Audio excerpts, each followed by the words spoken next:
Salut tout le monde, on est le mardi 24 juin. On reviendra demain sur les récents développements sur la guerre en Iran. Aujourd'hui, on va se concentrer surtout sur la grande messe des marchands de mort, le fameux Salon du Bourget. Mais on va aussi parler des agressions sexuelles qui gangrènent le milieu festif. Et enfin, on va revenir sur la vague de licenciements qui continue dans le plus grand des silences médiatiques. Bienvenue dans Actu Réfractaire.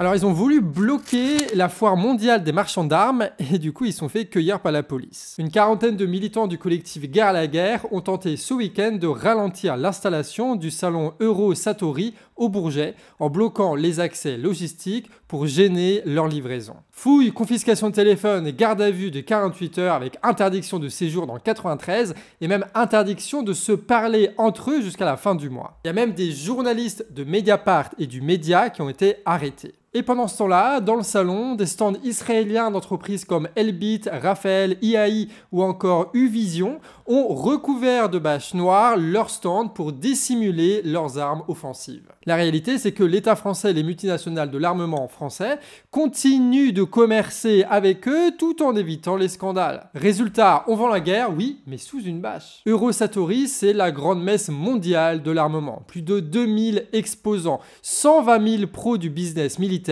et tous les jouets dernier cri pour faire la guerre du futur. Drones, robots tueurs, IA, logiciels de surveillance et tout ça avec la bénédiction de l'État français. Parce que la guerre, c'est une horreur pour nous, mais pour eux, c'est une opportunité économique. Face à ça, le collectif Guerre à la guerre veut pas juste faire des tweets ou des conférences. Il s'organise aussi pour saboter directement, pour bloquer, pour désobéir. Parce qu'on veut pas prétendre vouloir la paix tout en laissant se dérouler tranquille une vitrine géante pour les armes et pour les profits. Des militants de plusieurs générations organisés en réseau qui mêlent débat, action, manifestation, blocage. Dans cette inter-organisation Guerre à la guerre, on retrouve beaucoup de collectifs féministes, antiracistes, juifs anticoloniales, syndicats ou alors groupes de solidarité internationale. Tous convaincus que la guerre, le patriarcat, le racisme ou encore le capitalisme vont ensemble.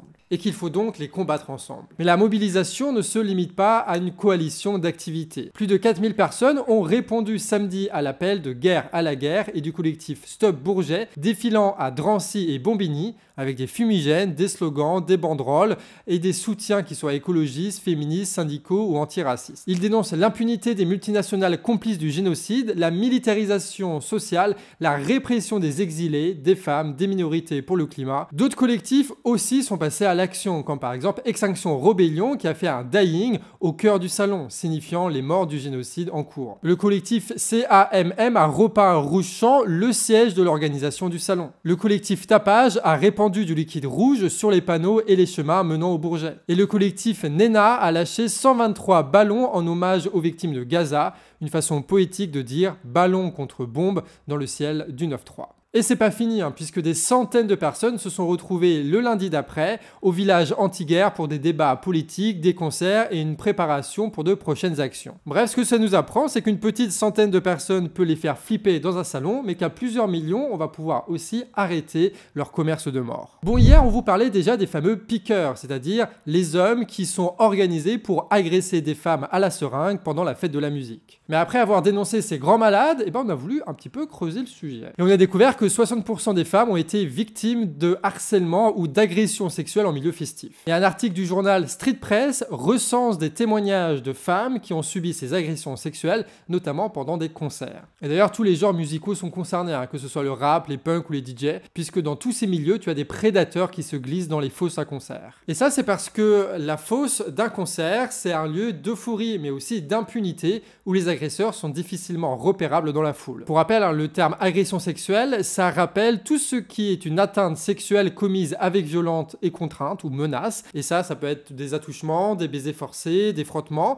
mais pas de pénétration parce que dans ce cas-là, c'est un viol. Donc maintenant, la question se pose aussi pour les artistes. Oui, parce qu'ils ont un pouvoir sur le public. Et en plus, ils ont un micro ouvert pendant le concert. Donc ils peuvent un petit peu contrôler la soirée, donner un rythme, donner une ambiance. Et aussi, ils ont la possibilité de rejeter ce genre de comportement en dehors des limites de l'acceptable. Et puis la question, elle se pose aussi à nous collectivement parce que les fêtes, c'est un lieu où on se rencontre. Et c'est aussi un lieu où naissent des dynamiques collectives. On peut par exemple penser aux tribunes de supporters qui ont donné l'impulsion d'un grand mouvement en 2019 en Algérie pour faire tomber Bouteflika. Mais ces violences, ça décourage plein de femmes d'aller faire la fête, et ça les laisse donc en dehors de ces dynamiques collectives. Donc tous ensemble, soyons vigilants et ayons ce réflexe collectif de dégager les agresseurs de nos fêtes. Allez, on finit par vous parler d'une vague de licenciements qui continue à frapper les nôtres partout en France. Et oui, ça fait un bout de temps que ces médias ont laissé de côté ce sujet, et ils ont mis sous le tapis le fait qu'on est en train de démanteler méthodiquement l'emploi en France. Enfin, c'est surtout les grandes entreprises. On a appris mercredi dernier la fermeture du magasin Auchan de Sarcelles,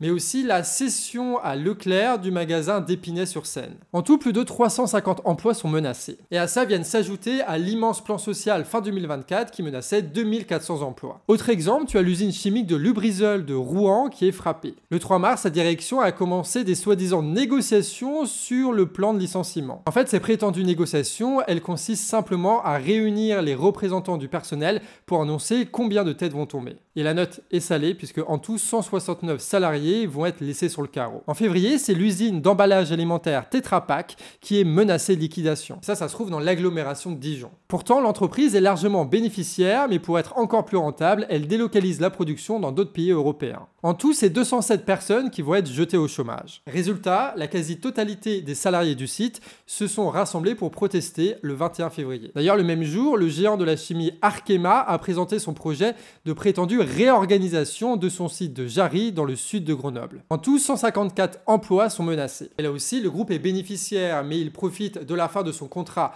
avec Vencorex pour raser l'installation jugée pas assez rentable. Bref, on pourrait continuer longtemps cette site, mais vous voyez clairement qu'il y a un pattern. En fait, les actionnaires reprennent leur mise pour aller les placer sur des sites où l'exploitation est mieux organisée et plus rentable. Pourtant, c'est bien les salariés qui créent la richesse, il suffit de voir les millions qu'Arkema perd, par exemple, lorsqu'une usine se met en grève. Et les milliardaires font leur monopole criminel bien à l'abri des caméras, puisque tous les yeux sont rivés sur les conflits, et c'est normal à l'échelle mondiale. Comme quoi, la guerre, ça profite autant aux marchands de mort qu'aux patrons de la distribution ou de la chimie qui en profitent pour licencier. Allez, c'est tout pour aujourd'hui, on espère que cette vidéo t'aura été utile, et si c'est le cas, n'hésite pas à la partager et à en parler autour de vous. Cette vidéo, elle a été écrite par Deb et Nico, et c'est Betty qui s'est occupée de la miniature. On se retrouve donc demain 18h sur ce, des bisous.